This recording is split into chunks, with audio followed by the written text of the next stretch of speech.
right, friends, let me know, would you? I'm certain that music is very loud. Hey, look who's here. If you can hear me, say howdy.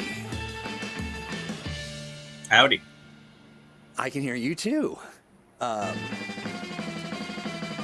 Chat.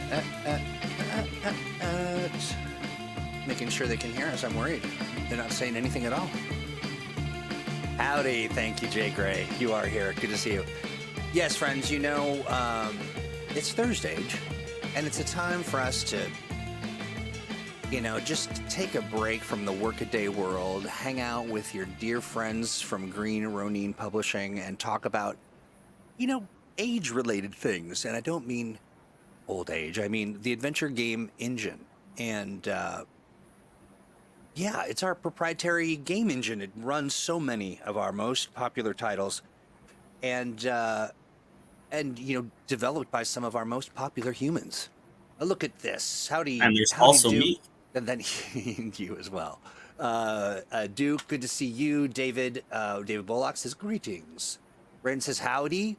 Jay Gray says howdy as well. Let me know that you can hear us. Yes, many titles, Jay Gray. Very, very. I also am aged. But yeah, so, you know, without further ado, let's do this.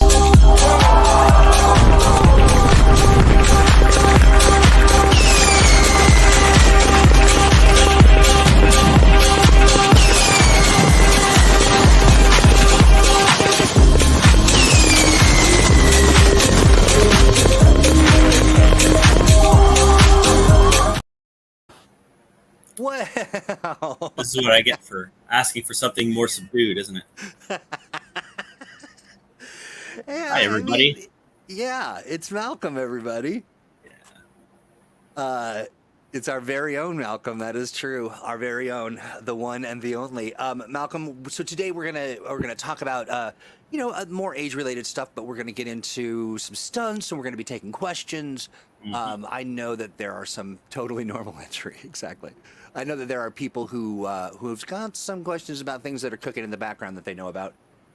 So, friends in chat, think about what you'd like to dig into, and then we'll get into it. But first, I want to talk about this. This Friday, we launch, that is Friday, June 21st, 2024. We're launching our second collaboration with our friends over at Paper Demon. Now, Cool. Yeah, it's awesome. And you helped out with the last one. This one we're That's doing right. a Blue Rose. And really, really excited about it.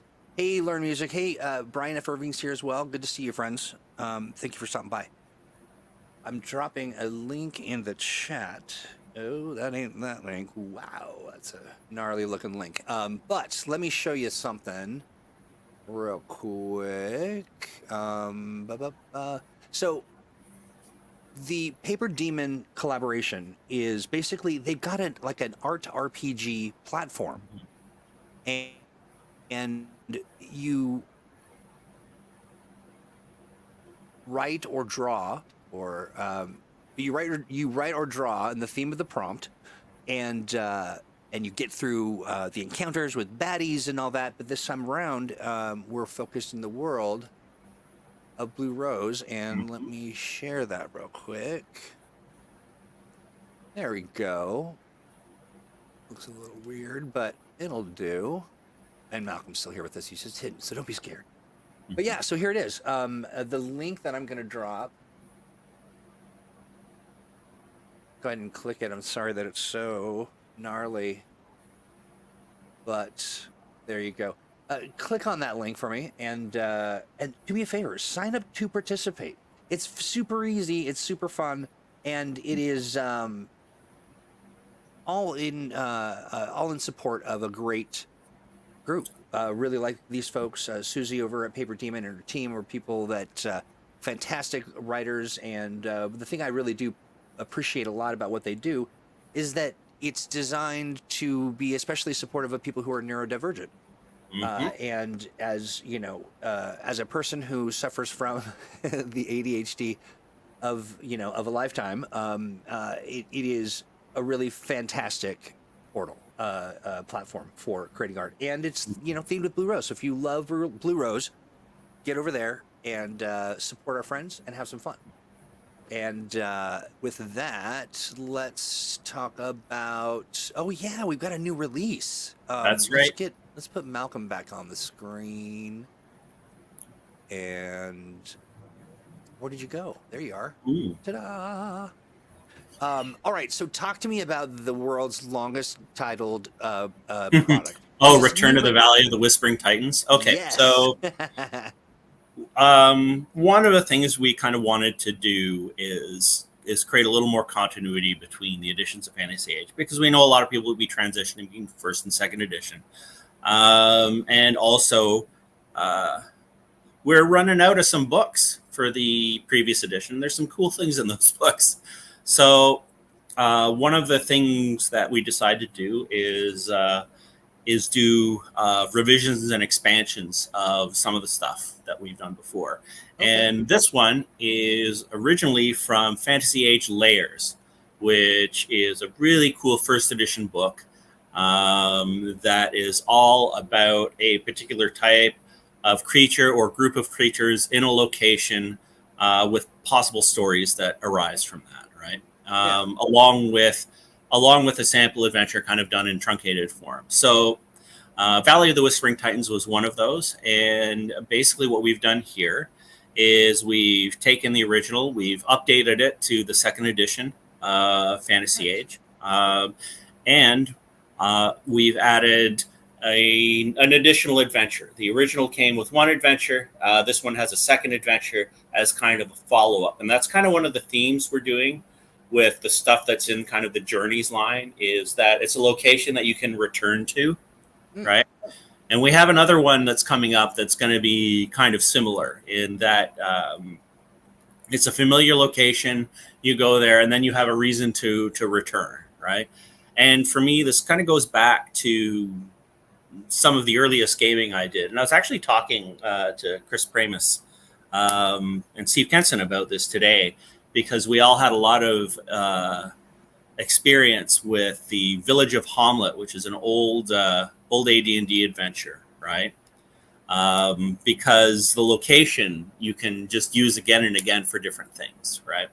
So this kind of does that sort of thing in truncated form, where we have the valley here, which is a place with a bunch of giant skulls that radiate supernatural evil. So you know, good. And well, not morally good. Well, it was morally good to write. It's just that anyway, in this case. So we have this situation, and we have sort of the primary movers and shakers and creatures. And then we break it down into two adventures. And the first one is suitable for lower level characters, and the second one is suitable for higher level characters. So basically you can come visit this location, go about your business, and then be called back to the location to deal with the second problem. And I believe, let me just double check something in the Well, he's looking. I dropped the link in chat, and the Fantasy Age Journeys Return to the Valley of the Whispering Titans is $5.99 in the Green Ronin online store. Mm-hmm. Yes. Oh, and we've added two new monsters. That was the last thing.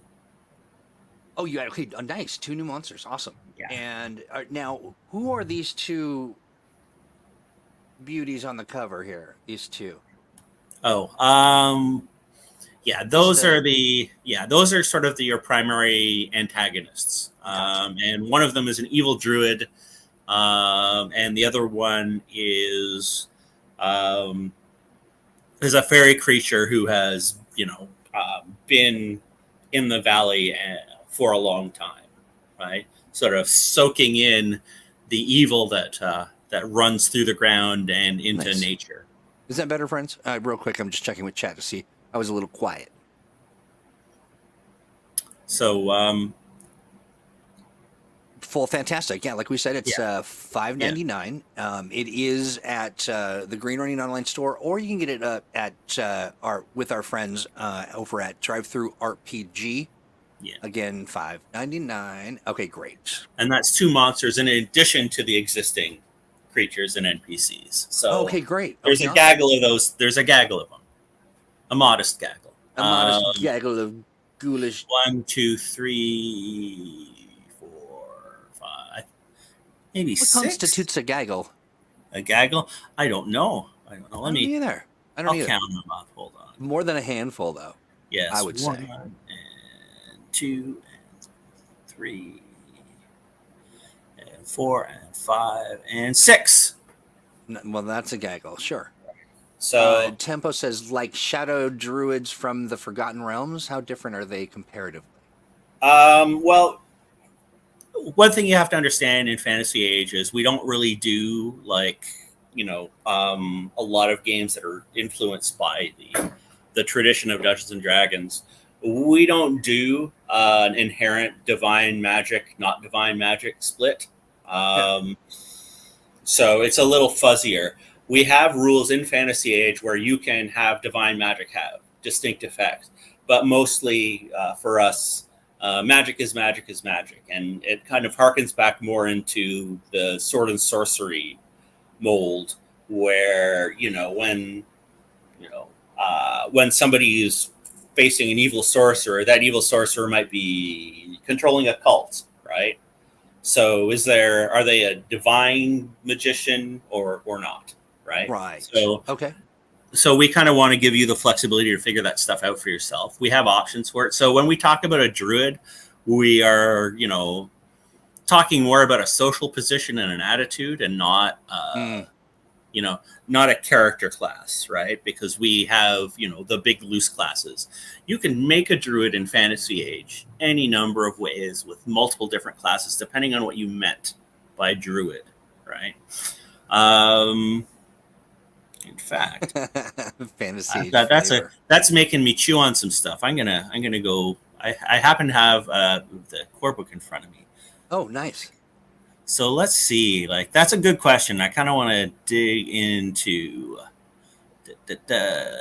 So one thing you could do if you wanted to be a druid is you could go with Arcane Disciple. That's and that would be a druid who is less focused on magic, right? So you could go with an envoy who's an Arcane Disciple, who takes sort of nature-oriented magic, right? Yeah. So they might have a priestly role, but the priestly role is sort of primarily social, right? But they also get those blessings. If you wanted to go with the druid as an educated figure, which was the case with druids as reported on by the Romans, you might go with Arcane Scholar, right, and make that a mage. If you want someone who channels the forces of nature in sort of archetypal ways, we have Aspect Warrior for that, which is a rogue or warrior class. So that would be like a more fighty sort of druidic figure, right? Right. We also have the bard, and bards and druids have that long connection. Elementalist, if you want to play a druidic figure who is who kind of takes their model of magic from the four elements, from the four classical elements. You could take the Fey heritage specialization if you want it. If you want a character who's kind of connected with the other world in that sort of fantasy pseudo-Celtic sense. Yeah.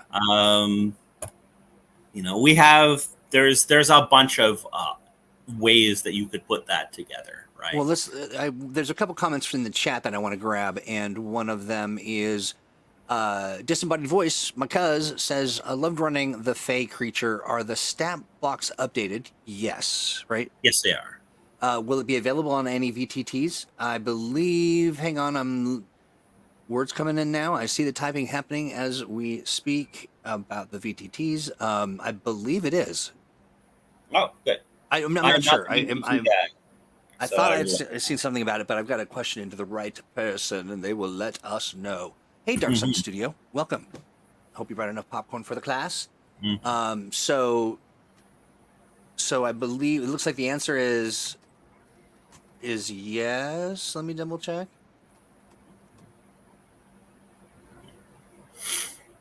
I know we've been doing our best to make sure that we get new releases of this kind out in that format.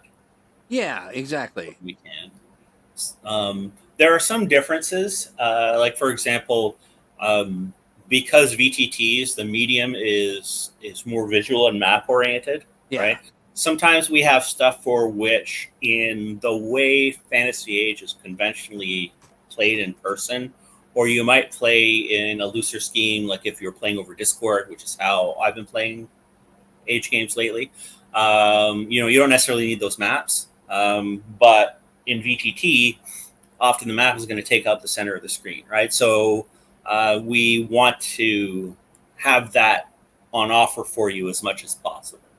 Nice. Hey, just to let folks know, the answer is Oh, yes, but we'll be doing, but we're doing it in the future. So it's not day and date, but so it is coming. To answer Yeah. your question, I believe that was Disembodied Voice. Now here's a question. Oh, it's a comment. Really, Bad Devil says one of the classical confusions for D&D to me is what exactly is the difference between a nature cleric and a druid, an issue that Fantasy Age neatly avoids. Well, I mean, the thing is that all of those things are kind of the result of a long evolution of fantasy gaming coming from D&D and its successors, right? And sometimes people kind of forget that those things aren't inherent to RPGs, right? And they don't have to be done that way. And it comes from, and it ranges through a lot of other things. And when we go back to the history of Dungeons and Dragons, I believe the cleric was originally devised as a character based on Van Helsing, because another person at the time was playing a vampire, because in early D&D, people would just make stuff up and bring it to the table, right? And then that that evolved. And then, of course, you have people making their own games who are reacting to that and also coming up with a divine magic versus kind of scholastic arcane magic split. And that gets into video games and MMOs and pop culture. And now we have the sense that is, that is a thing, right? Yeah. Whereas when we look at a lot of pulp fantasy and kind of sword and sorcery before Dungeons and Dragons became large enough to start influencing the genre by itself, we don't see that same kind of divide, right? Right. I mean, even in Tolkien, right? You have a shapeshifter, but the shapeshifter is a dude who can shapeshift, right? And is not, isn't out there casting spells or anything, but except in a very loose sense, because the way Tolkien-esque magic works is weird and kind of blends in with craft and technology and things like that. And that's totally not the topic of this. But but if you look at things like, my peep here, Elric, right? Elric is a sorcerer, but he's a sorcerer who's devoted to a Lord of Chaos, Ariok, right? So does that make Elric a cleric or a wizard, right? In D&D terms, right? Oh, wait, Elric also is supposed to be as a Vildabonean, which is sort of like a Murkokian elf. It's also supposed to be kind of inherently magical, does that make him more of a sorcerer, right? Especially since, Nibelungens are supposed to have a common ancestry with dragons, which is something that was sort of lifted when the Sorcerer divides for 3rd edition. So, Elric is Elric, and we want people to be able to make characters like that, right? And kind of decide who they are. Couple questions here. So, Learn Music says shape shifting is inherent to Bjorn's species, is my understanding. Does Bjorn belong to a species though? Like men, which is what we call humans in Tolkien, right? They have a lot of variety and weirdness, right? And magic has a lot of variety and weirdness. So Bjorn could be a person who learned to become a bear and then became permanently kind of bear-like. But it's not like there's a Bjorn species. Like there's not like Bjorn Town somewhere in Middle Earth, like there is in Shire, right? Sure. Like that's not how Tolkien's fantasy works, right? A lot of the ideas that something would belong to an ancestry or be a skill that is hard coded like that is an affordance we have in games, but it's not something that's part of fantasy. So we don't do So it's good to back off from those assumptions and see where it takes us. And that's not something we do in every part of Fantasy Age, because sometimes that specificity is good, right? Yeah.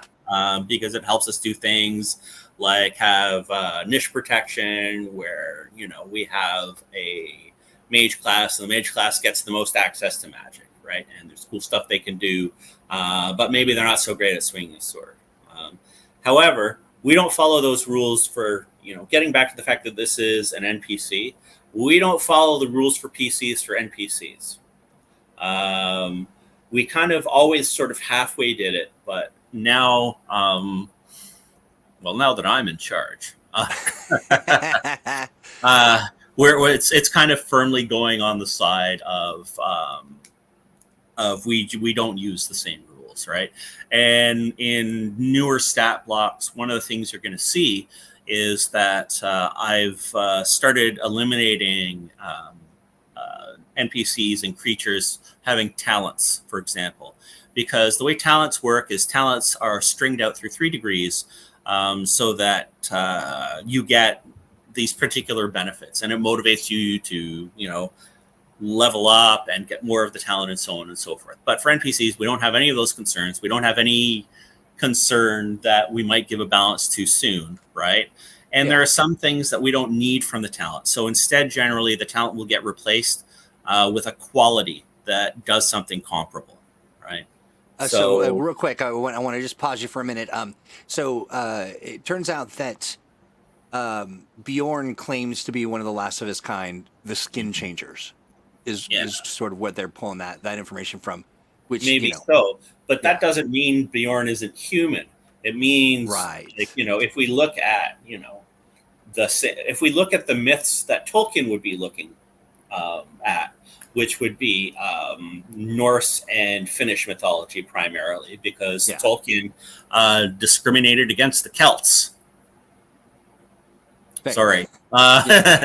Right? The act of wearing a bear shirt is like, it's a practice, right? But the different, so he could mean that he's the last of a group of people who did this bear shirt magic, right? Which they might have learned or been from Maiar or from a Maya, or they might have gotten some blessing, right?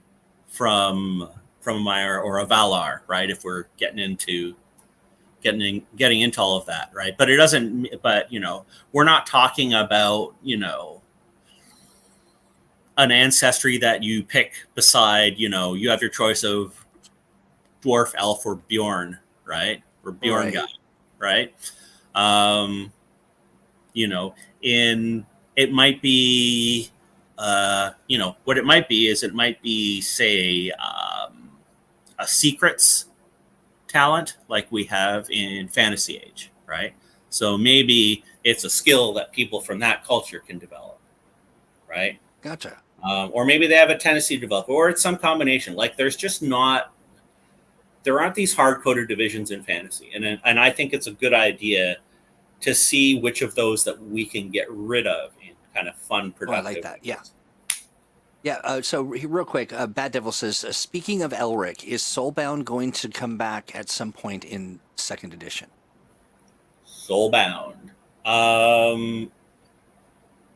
you talking about a specialization? Yeah. Elaborate on that for me, friend. That came Um, from Bad in the Devil. companion? We shall see. I don't have it in front of me. Yeah, no worries. Bad Devil also says, in the vein of removing talents from adversary stat blocks, are spells similarly going to change? No, because spells are super handy for being a nice package of effects, and they're complicated enough that I don't want to reproduce a whole spell in a monster stat block, right? Whereas with something like, I can easily say that instead of something having yay many degrees of talents, that they can reroll these tests in these circumstances and they get a bonus, right?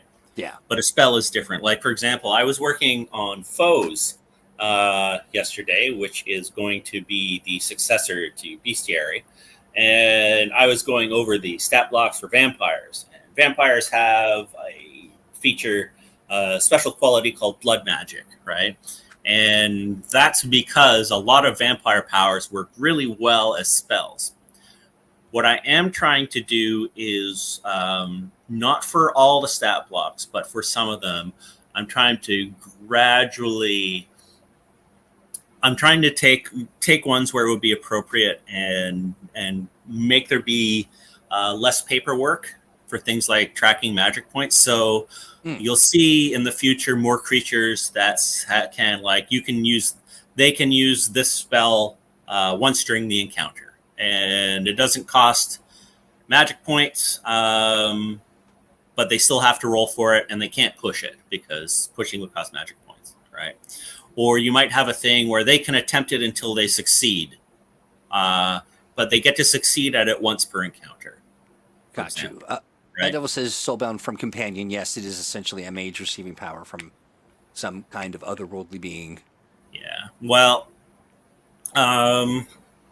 if I didn't adapt it, it's probably either because I thought the systems needed a longer look than I had at the time. Yeah. Or because I didn't have room. I got when I was working on it, because I did a lot of that stuff when Owen was developing, right? So, I mean, we could conceivably get back to it. Certainly, I have ideas for a few talents and specializations, so that might be something to deal with. There's stuff where I really like the idea of doing things that are like Trojan War, where we really focus on one kind of package that encompasses a genre or theme or set of common motifs or whatever. And in fact, two of those are currently in the production process right now, right? And one of those is going to feature the revival of a number of things that people have missed. Well, so Disembodied Voice mentions or asks, is it possible to have more stat blocks for normies like townspeople, town guards, etc.? It's not foes, but it would be great to have stat blocks to drag and drop.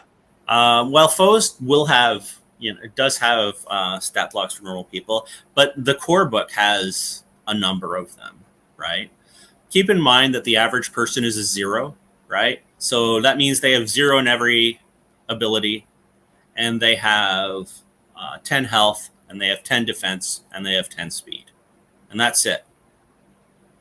That's what the average person has. And they have a field. And the field is what they have instead of focuses. Because if we're talking about NPCs, we don't have to track their experience that way. So basically, if you're going to see the town blacksmith, and the blacksmith is not somebody who's going to, get involved in high adventure, and they're just a normal person, and you need to have stats for them for some reason, they're a 0, right? Or they might even be an extra if they are somebody who can get hewn down by a villain or a hero super easily, like with one blow, right? Gotcha. But we will be featuring some more support for NPCs and foes, definitely. I'm looking at an appendix. Until then, I would recommend taking a look at Enemies and Allies for Modern Age, because it has a fantastic appendix about constructing your own NPCs. And everything in it is compatible with Fantasy Age. Nice. All right, yeah, and that's good to know. Now, so when you mentioned the NPCs without, player rules, Ren says, looks at my new Age Creators Alliance submission, NPCs with player rules. And so I'm not sure if that was... It's not illegal. Is you that can illegal? do it. Okay, yeah. You can do it. It's not against the rules, right? I'm just saying that is the way we're going with the designs to make it easier for you. Okay. Right. But you know what? There are exceptions, like a foil or rival to a PC. Sometimes you want to give them player character type rules just for the vibe of dealing with someone like yourself who you're trying to get one over, right? It doesn't feel the same when their abilities are a little more arbitrary, right? So yeah, if that's your goal, then go for it. And you can have any number of other reasons for using that. It's just that, in my experience, what the majority of people running the game want, excuse me, is they want a stat block that they can use easily without flipping around too much. Got you. Yeah. That's what. To that point, Jay Gray mentions that it would be great to combine realms, orgs, criminal enterprises, and the like in one dedicated source book instead of being strewn about in 4 different books. Well, that is certainly a notion, isn't it? If we were to do something like that, building your own domains and factions and things, we have a lot of great previously existing systems, but they are all scattered around. And there are some of them that could definitely use another look, right? But that's not to say, we don't use, one of the things you got to understand with Age is not every Age game will have, just because the solution works for one Age game, it doesn't mean I want to port it over to another Age game. For example, when Cults of the Mythos comes out, it has a very idiosyncratic way of doing cults. Steve just made this fantastic system. But the way the system works is very tied to Cthulhu Awakens, because the cults use the alienation categories as measurements of power, right? It's a cool system. I can't wait for you to see it. But that's not something I want to use for Fantasy Age, right? It's not something I want to use for somebody's kingdom. And again, there are differences about what we want GMs to be able to put together for NPCs versus PCs, where you want to break down things and make the rewards a little more specific a lot of the time. So yes, that would be a great idea. If we do the equivalent of the Modern Age Mastery Guide for Fantasy Age, right? I would think that would be a cool place to put it. Jay Gray says, I should say that I have never actually done much in non-Fantasy Age. Well, yeah. Something specific to fan. Okay, got you. Yeah. Oh yeah, I know it's something. Yeah, absolutely. It's perfectly fair to want something specific to Fantasy Age. We have this stuff spread out. I would certainly like to do a fantasy implementation. We have one book that unfortunately will have to be delayed because of some other projects that are a little more important. Well, not important. The timing is closer to the present, where we want to talk about feudalism in some detail, but I'm not sure when that's coming. However, some of the early design work in that is in the first issue of Engine. If you look at, nice. Yeah, the kind of domain rulership talents article in Engine is there. And that is actually pretty extensive because it covers holdings and, having, and levied troops and all of that stuff. Nice. So there are a couple questions about new editions or books for the second edition rather. And one is, I believe it was second edition companion. And then the other question was where did it go? I know you do, Jay, you do. Where did it go? Sorry. A Fantasy Age Mastery Guide. Well, the thing is, so for Modern Age, I did the companion, I did the Mastery Guide, and they very much overlapped. It was just kind of the point of view of the material. I'm really proud of the Mastery Guide, and I would love to do something like it for Fantasy Age. Yeah. The companion is a little bit different because it has a lot of odds and ends that I think would be would work better transferred to something else, like maybe something that is one of the experiments of the Mastery Guide was to have a player and a GM's guide in one book. And part of that was crass commercialism, because there are more players than game masters. So it's better if a book appeals to players. However, I think there was some category confusion. So if I were to do it again, I'm not sure what I would do. I think the first thing I would do is probably look at the numbers. But it might be that things like, domain management and stuff, and new talents and specializations, they would go in something more like a player's guide, whereas a bunch of optional rules and such would go into a mastery guide type GM's guide, right? Without the player material that's in the Modern Age Mastery Guide. Got it. Which is good. You should get it and read it. It has some great advice. Yeah, it is very good. In addition to lots and lots of rules options, like ways to play Age games diceless, ways to play it with different types of stat blocks, different focuses, ways to ratchet up or down the complexity of various parts. It's got a ton of stuff that works well with Fantasy Age or any other Age game. Nice. So looking at those things, I might do that. But ahead of me right now is Foes and a big setting book. So very nice. A big setting book, huh? I wonder what we're talking about. Let's see real quick. Jason Sunday says the 8th level envoy talent, stunning repartee, can stun lock dragon as written. Is there errata for it? All right, well, let me look at this thing. All right. Doing it live. Yeah, let me. While he's pulling that information up, I want to encourage everybody. Maybe you're hanging out, you're listening while you're doing the dishes, or you're doing laundry. You just got home from work, and you like to hop on ThursdAGE and see what's happening in the world of the adventure game engine. Make sure that you have liked this stream. If you're on YouTube, anywhere, really wherever you are, take a minute, just drop a like. If you're on Facebook, drop a like there. Also, leave a comment outside of the live comment and put it on the, leave us a comment under the video. Share it with a friend.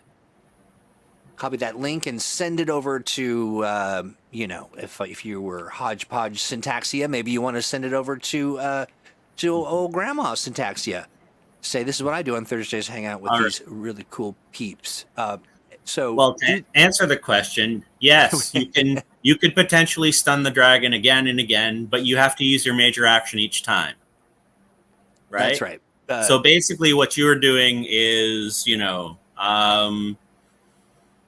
trading your major action for a chance of getting rid of the dragon's major action, which is a good deal. But there is a test each time, right? So you do have to earn it. There you go. If I was running the dragon, probably what I would do is see if there's some way I could boost the roll, right, with a minor action. Or dragons dragons can do a lot. Versus lesser foes, yeah. Sometimes, it can be a real bear for someone who can't do much when they only have their minor action. But there are a lot of creatures and characters you can. Like, another thing you could do is simply use your minor action to leave the area. Right? Jason mentions I had a situation of someone doing this every round and it sucked. Well, I mean, have the dragon leave. Dragon just like, listen, like, I don't like a bit of this. Yeah. Because the envoy has to be able to communicate with the dragon, right? So, and the dragon still has their minor action, so they can go away and do things like throw big rocks or breathe on the envoy, right? All those things are bad. Yeah. And what else? Dragons are pretty, dragons have, I think, a few minor actions things they can do. One option though, if you want to stretch the rules a bit, is, nobody likes spamming the same thing over and over again, right? So I think it's perfectly fair to, as an optional rule, to provide a bonus when people use something several times in succession, right? Right.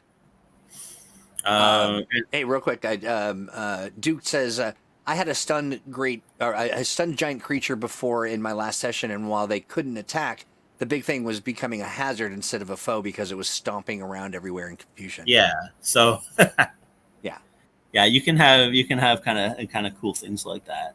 Yeah, absolutely. Kind of helps when you're when you're dealing with that particular issue. 1 second. Tempo asks about a third edition for Blue Rose. It's too early for that. There's a long line of things getting updated. So. Oh yeah, if you're running the dragon, use Buffet. That only takes a minor action. And what does that do? Oh, it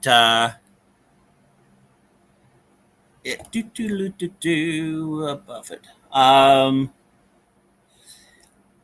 Make a might test or get knocked back 1d6 yards and perhaps get knocked prone, which I would probably consider sufficiently distracting, right? Like, one of the things too that you have to understand with Fantasy Age is that Fantasy Age is not as programmatic as a lot of other RPGs that kind of have its level of complexity, right? Like, we have a bit less complexity than Dungeons and Dragons, and significantly less complexity than Pathfinder, say. But a lot of it relies on the game master exercising their judgment vigorously, right?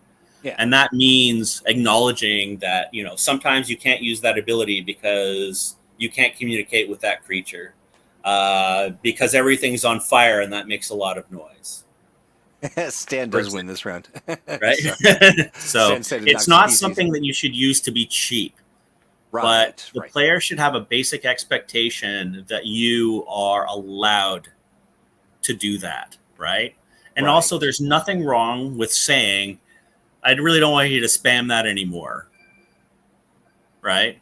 It's perfectly fine. It's perfectly within the rules to have an out-of-game conversation about being true to the fiction and making it work, right?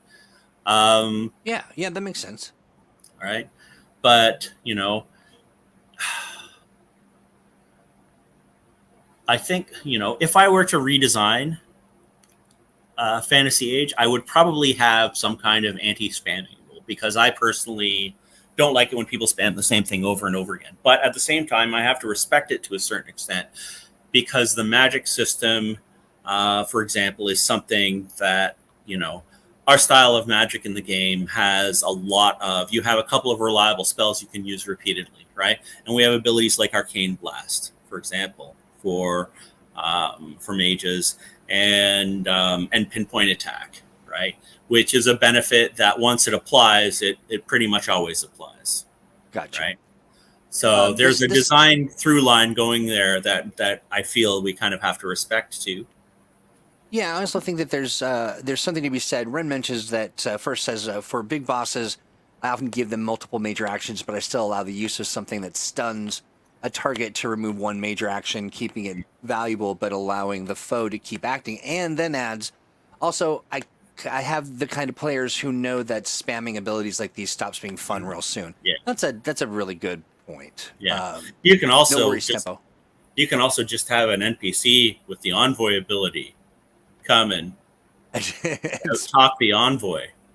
I like that. I mean, you can maybe give the dragon stunning repartee.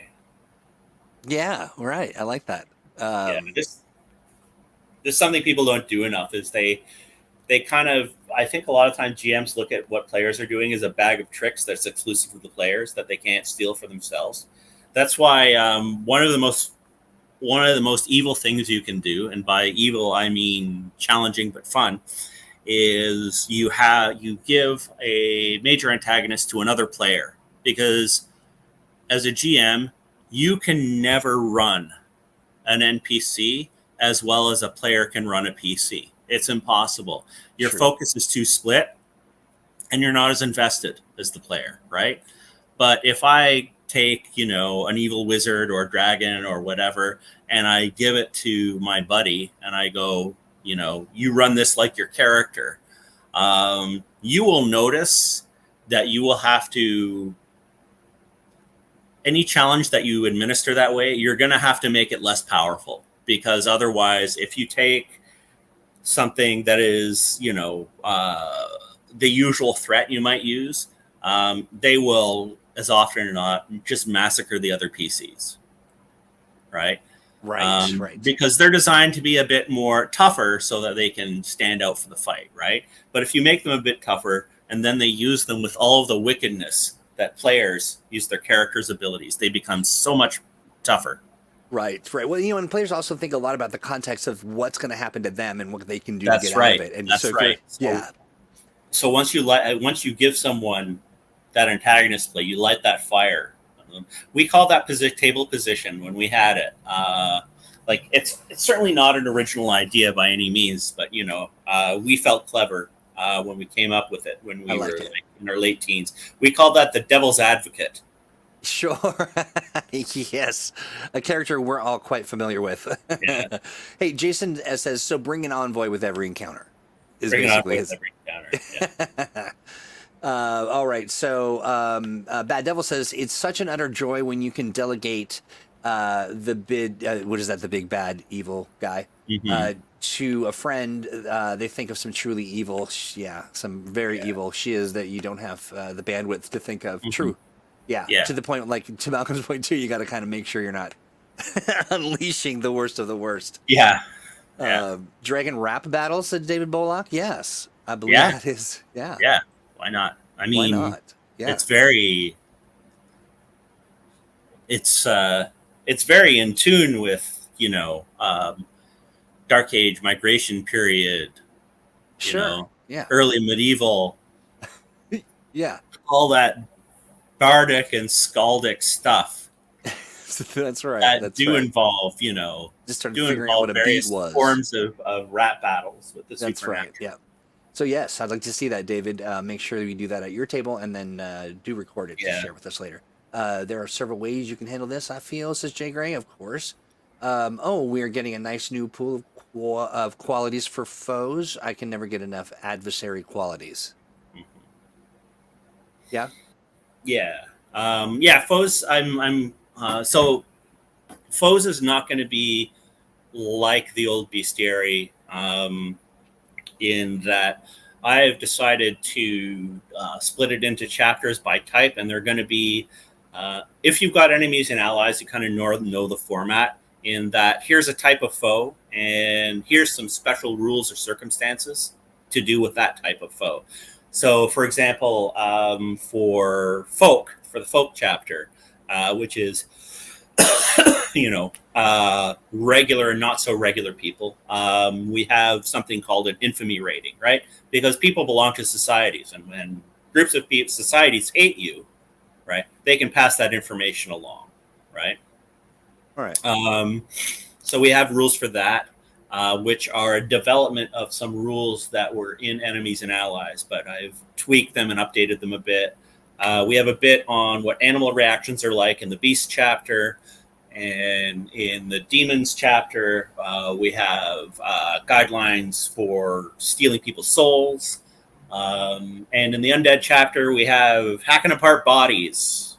Oh. In combat. And a couple of other things. Nice. Well, that sounds fantastic.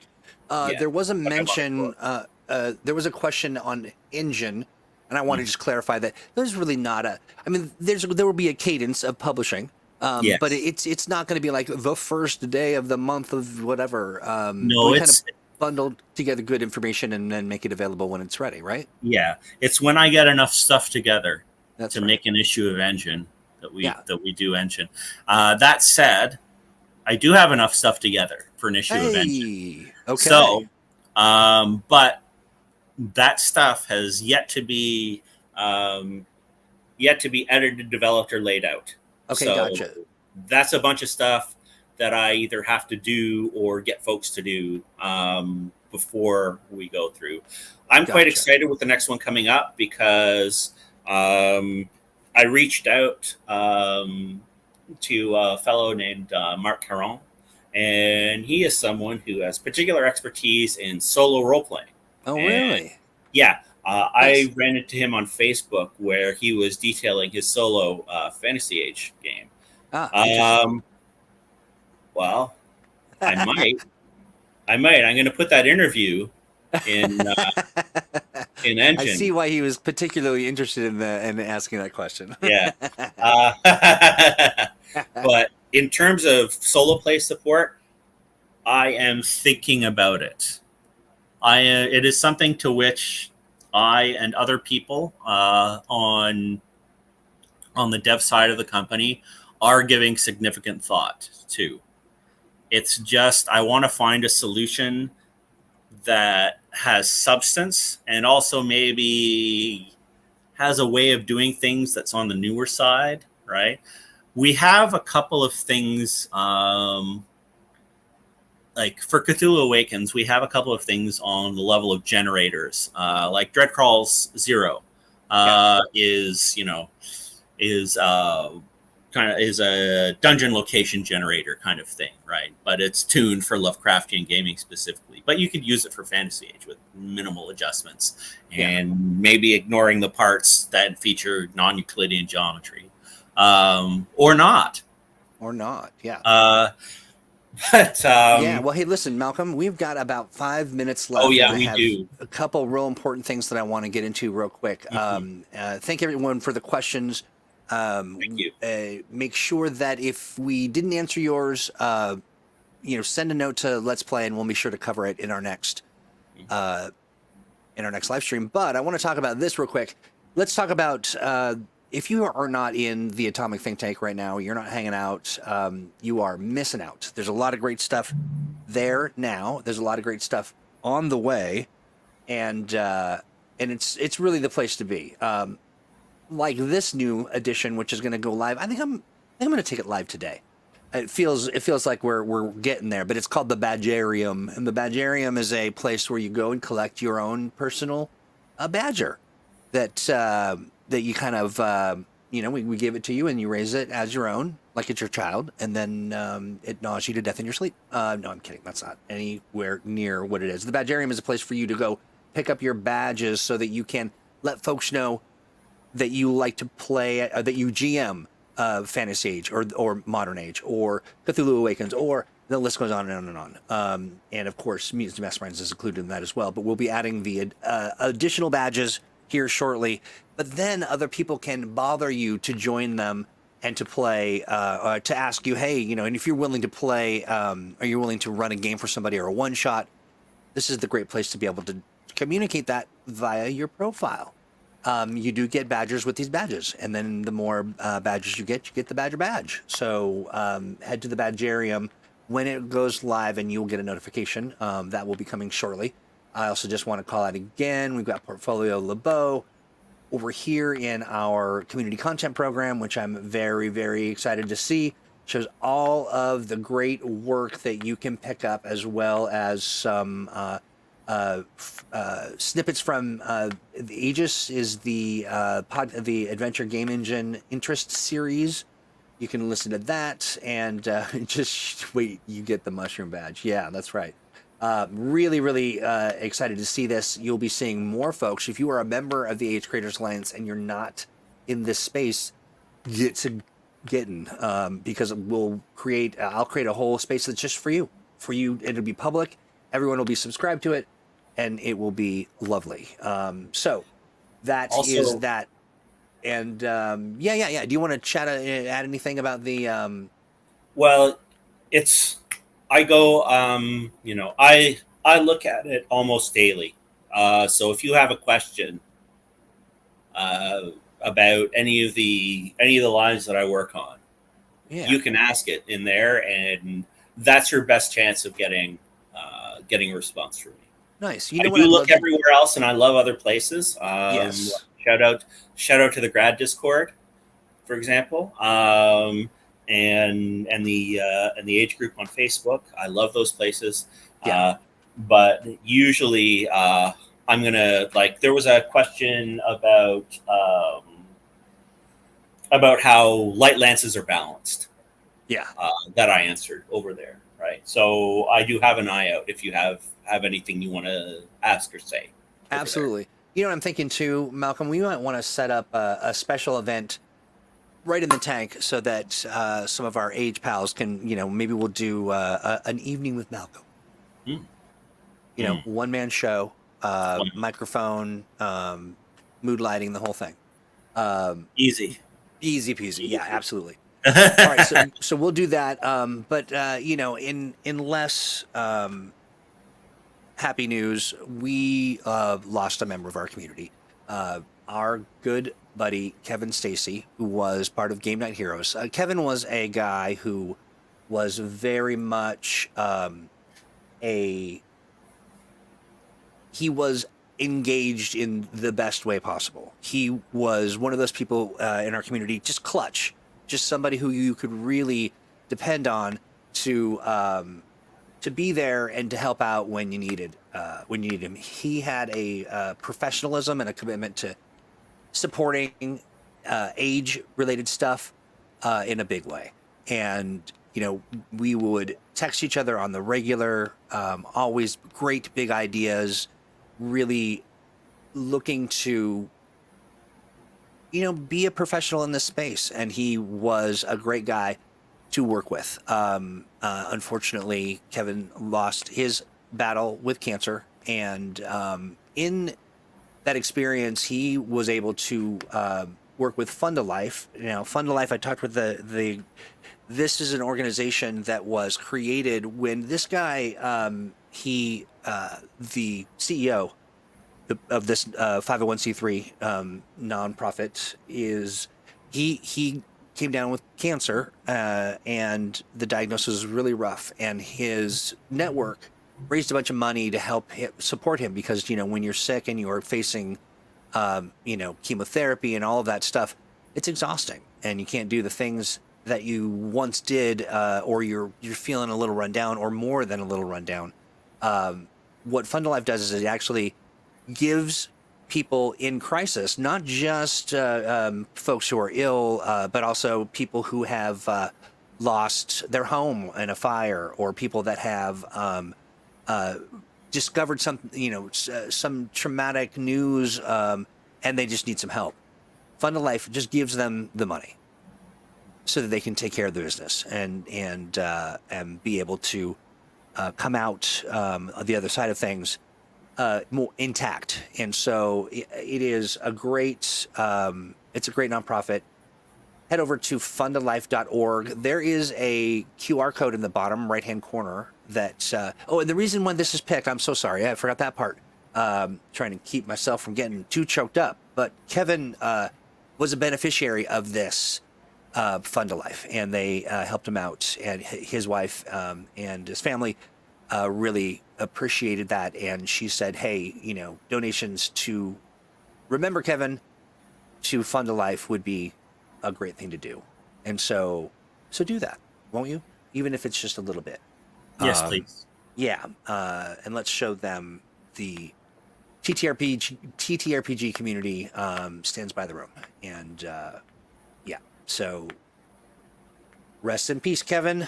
You will be missed. So let's stop that and do this. Where did you go? There you are. Let's do you there. Hi. So Malcolm, we're a little over time, but tell me real quick, what's some things that folks can look forward to? I know we got Gen Con coming around the corner. Yes, that's true. I'm going to be there. Nice. Yeah. And there's a gaggle of stuff for Age. Like I said, there are those two things that I can't announce yet. The two Trojan War length source books, both of which are in various stages of layout right now, but they're text complete. There's going to be another Fantasy Age Journey coming fairly soon, and that one actually comes from the impetus for that was a comment on one of the reviews for Fantasy Age 2nd Edition on Drive-Thru RPG. So if you look through those, you can guess what it is. Well, no, it wouldn't be a guess. It would be an informed estimate. But, an informed estimate. And aside from that, the Swords of the Shadow Planet is almost text complete. I thought for sure Tempo was there. Okay, then Tempo asked the question. I was like, "What?" Tempo's asking every question but the one I thought they had asked. Go ahead. Sorry. Yeah. And you know, it's looking pretty good for a game where giant dinosaurs pull giant wagons with colonies of people, or where the sun is a rectangle. Okay, sure. Yeah, why not? Hey, friends, if you're going to be headed over to Gen Con and you are hankering for someone to run a Fantasy Age game for you, GM Jonesy still has slots open for his games at Gen Con. And so get in there, sign up. I believe it's not really that much. It's like, what? How much do you pay? $1 or something? Or can't remember what the cost is. Jonesy, if you want to drop some of that information in chat, maybe a link to your stuff. If you can't do that, let me know. But yeah, so great. Lots of good stuff coming. Lots of great work happening. And $4. Yeah, okay, $4. Yeah, $4 today was $1 a year ago. Malcolm, thank you for hanging out and for giving all the deets and sharing all this information. Always a joy. You take us on a journey, and I appreciate it. Chat, as per the usual, thank you so much for joining us and asking such great questions. Yes, and for demonstrating your fandom. You're in it to win it, and we appreciate it a great deal. So I think with that, we're done. Stay tuned for we've got Mutants Masterminds Monday. That's coming up Monday. The same time, same place. We just kind of swap things around and hose it down and do our Mutants Mastermind stuff. Thanks again for all of your enthusiastic support. Share the stream with a friend. Make sure you've liked and subscribed, and we'll talk to you soon. Goodbye, everyone. Cheers, folks.